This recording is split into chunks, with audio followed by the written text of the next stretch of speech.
ईश्वर का ज्ञान है। तो मंत्र में कहा गया तस्त्वा विमुच्यते सत्वा विमुच्यते कस्मित्वा विमुच्यते तस्मित्वा विमुच्यते कोशाय रक्षा भावो। अर्थात जो यज्ञ जैसे शुभ कर्मों को छोड़ देता है, परमपिता परमात्मा उसको छोड़ देता है। बोले किस लिए छोड़ देता है? दुख भोगने के लिए छोड़ देता है। और जो अपनी धन संपदा को यज्ञों में लगाता है, शुभ कर्मों में लगाता है, उसका धन पौष्टिक हो जाता है। और जो अच्छे कर्मों में अपने धन को नहीं लगाता, वो भाग राक्षस बन जाता है। यदि हम देवता बनना चाहते हैं तो हमको अपने धन का भी सदुपयोग करना होगा। ये एक मंत्र के माध्यम से मैं आपके बीच में एक संवाद रखना चाहता हूं।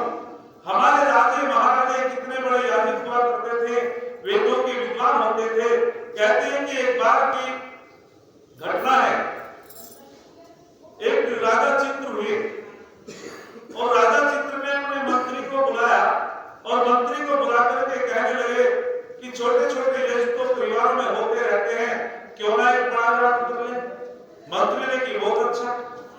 बोले तो मंत्री और ये बताओ कि उस यज्ञ के ब्रह्मा कौन होंगे, उस यज्ञ को संपन्न कौन कराएंगे। तो राजा चित्र को मंत्री जी कहते हैं कि हमारे ही इस राज्य के अंतर्गत एक ऐरुष नाम के महर्षि है, उनका आश्रम है, वो बड़े विद्वान हैं और बहुत उच्च कोटि के साधक भी हैं, वेदों के प्रकार पंडित है, तो क्यों ना उनको आमंत्रित किया जाए।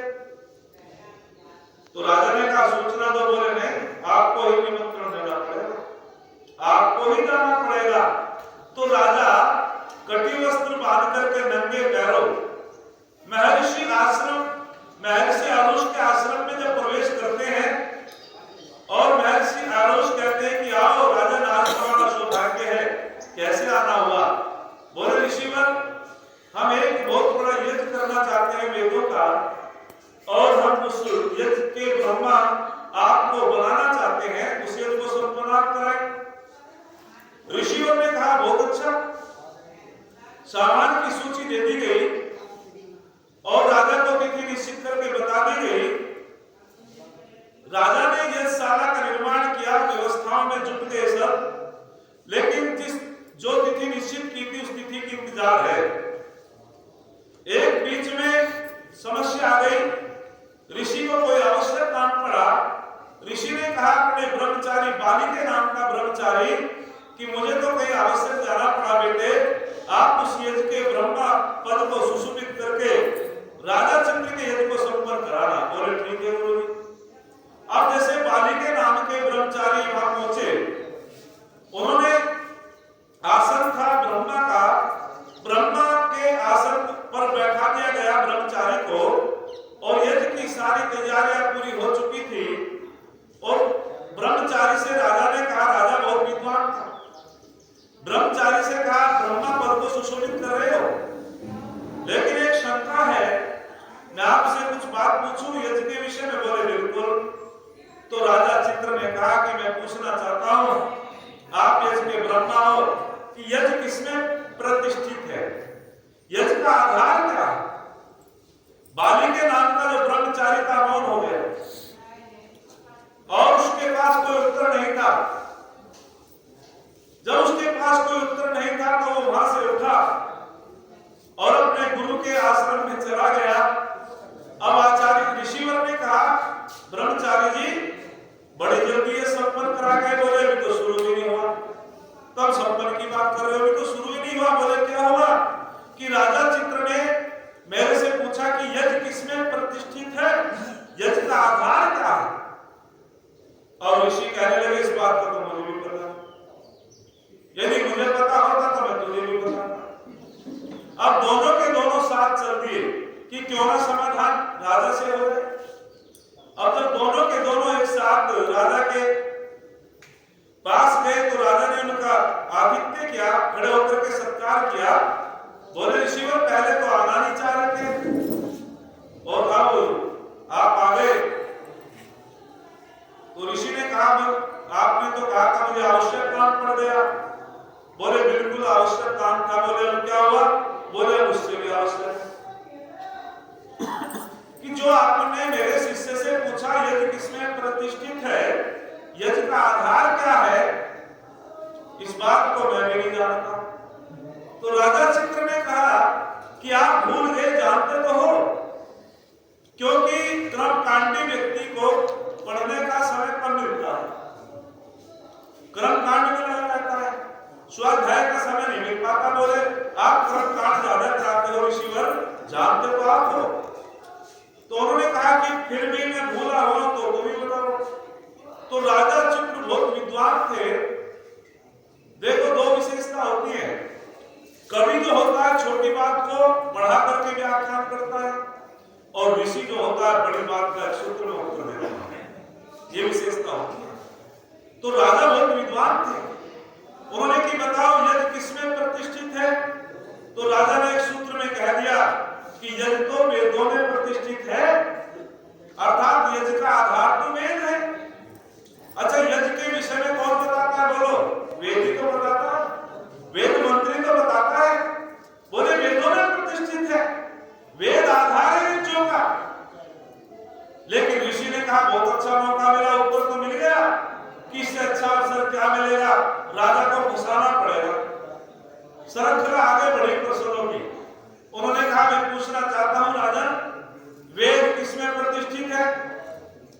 लेकिन राजा भी कमाल का था। राजा ने जो है, यदि किसी विद्वान से पूछे तो वो बता देगा वेद परमात्मा में प्रतिष्ठित है, लेकिन उसने भी घुमा दिया।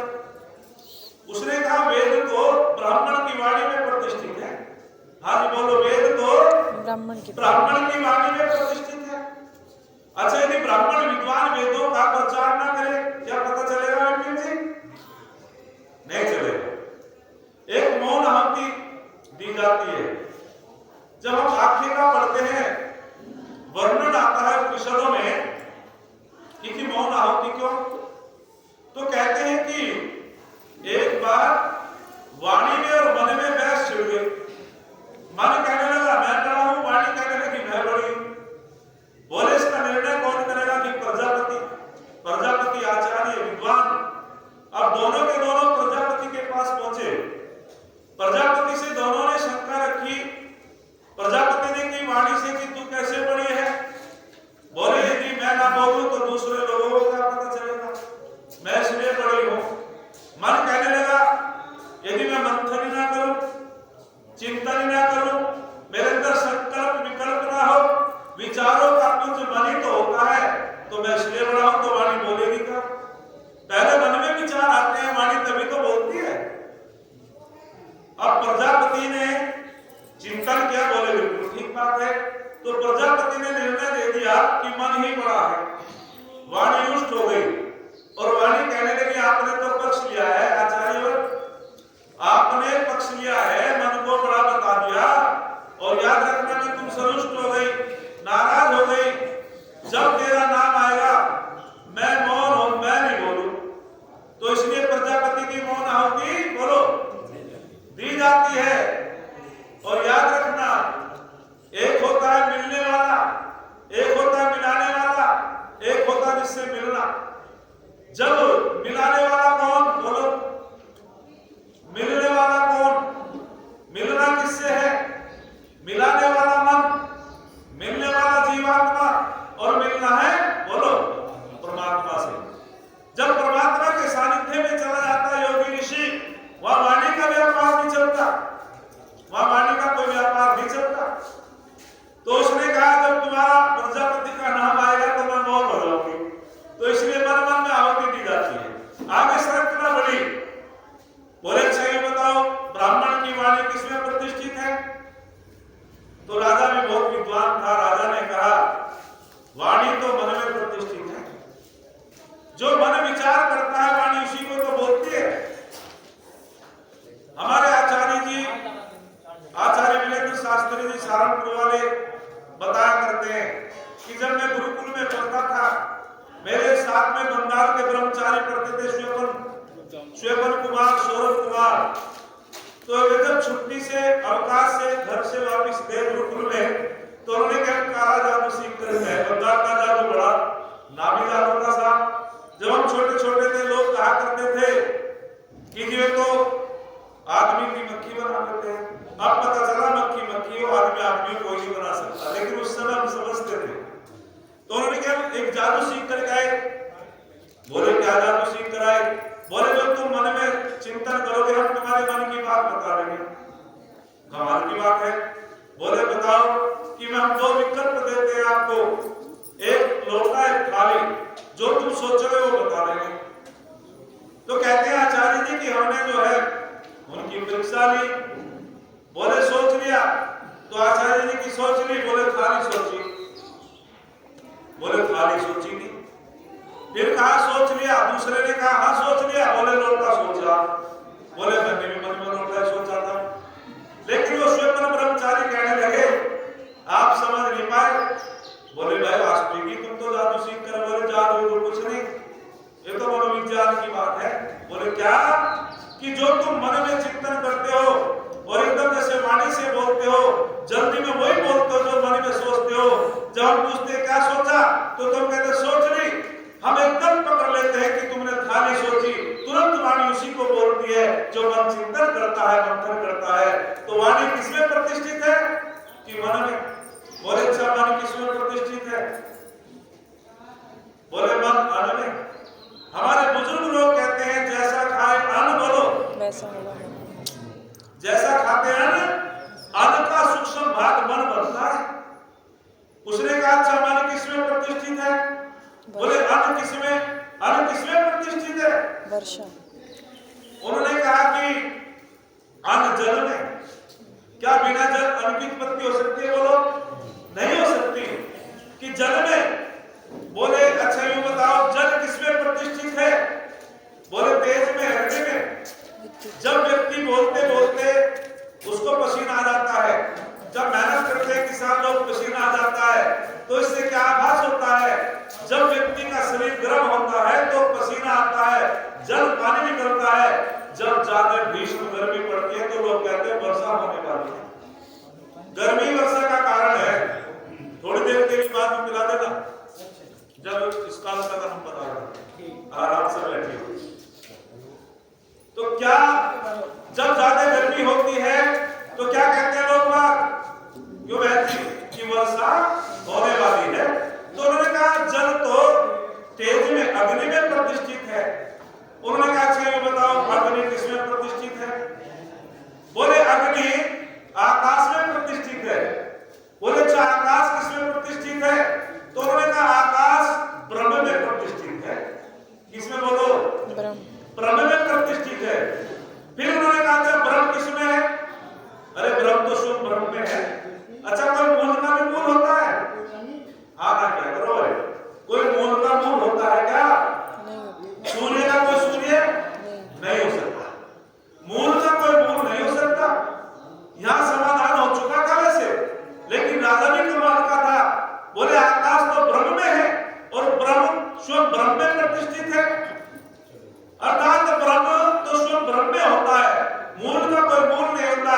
परमात्मा का कोई दूसरा परमात्मा बोलो नहीं होता। सूर्य का कोई दूसरा सूर्य नहीं होता है। जैसे मूल क्या है? अन्न।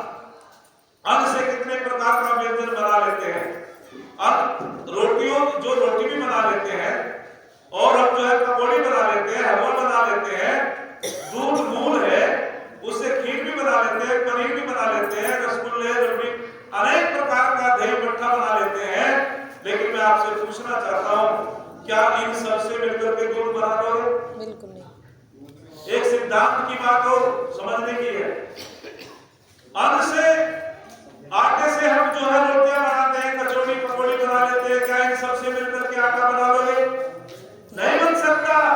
ठीक उसी प्रकार से परमपिता परमात्मा मूल है, और उस मूल ईश्वर ने सारे जगत को बना दिया है, सारे पदार्थों को बना दिया है, लेकिन सारे पदार्थों से मिलाकर के परमात्मा को बनाया नहीं जा सकता। इसीलिए ईश्वर मूल है। तो उन्होंने कहा ब्रह्म तो स्वयं ब्रह्म में है। फिर आगे बहुत सुंदर चर्चा हुई। राजा ने कहा कि ब्रह्म तो फिर ब्राह्मण की वाणी में प्रतिष्ठित है, और ब्रह्म तो ब्राह्मण की वाणी में प्रतिष्ठित है, और वाणी व्रतों में प्रतिष्ठित होती है। जब तक हम व्रत धारण नहीं करेंगे, और याद रखना 10 महाव्रत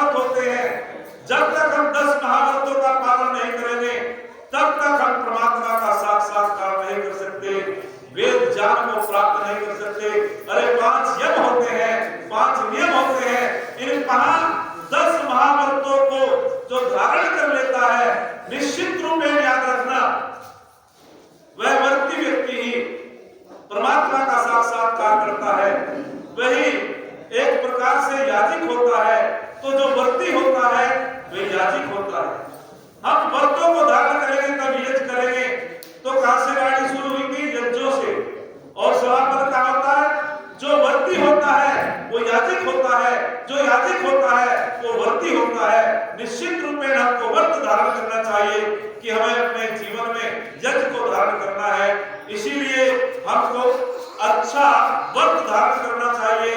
और जो व्रतों को धारण कर लेता है वे परमात्मा का साक्षात्कार कर सकता है, वे धर्म को जानता है, वे संस्कृति का रक्षक होता है। आज इतना ही एक छंद बोल करके मैं अपनी वाणी को विराम देता हूं। किसी ने बड़ा सुंदर लिखा है, कहा है कि पावक की लपटों में दबकर सोना कुंदन बन जाता है।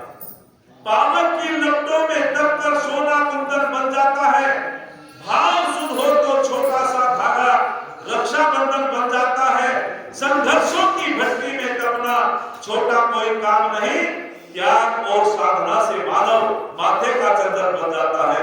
त्याग और साधना से मानव माथे का चंदन बन जाता है। इति उत्सव आप लोगों का धन्यवाद। आपने थोड़ी आध्यात्मिक चर्चा सुनी। परमात्मा से मैं इस याचिक परिवार के लिए प्रार्थना करूंगा, आप सबके लिए प्रार्थना करूंगा। आपका धन हमेशा यज्ञों में लगे, आपका धन अच्छी जगह लगे, आपके घर में सुख शांति हो, आप जो याजिक हो, धार्मिक हो, आप अपने परिवार में परमात्मा से प्रार्थना करें सुख शांति की, विद्वानों का सम्मान करने वाले हो। इन्हीं शब्दों के साथ मैं अपनी वाणी को विराम देता हूँ। आप लोगों का धन्यवाद देता हूँ। आपने दक्षित होकर इस कार्यक्रम को सुना। आगामी सभाओं में फिर चर्चाएं होंगी। आप लोगों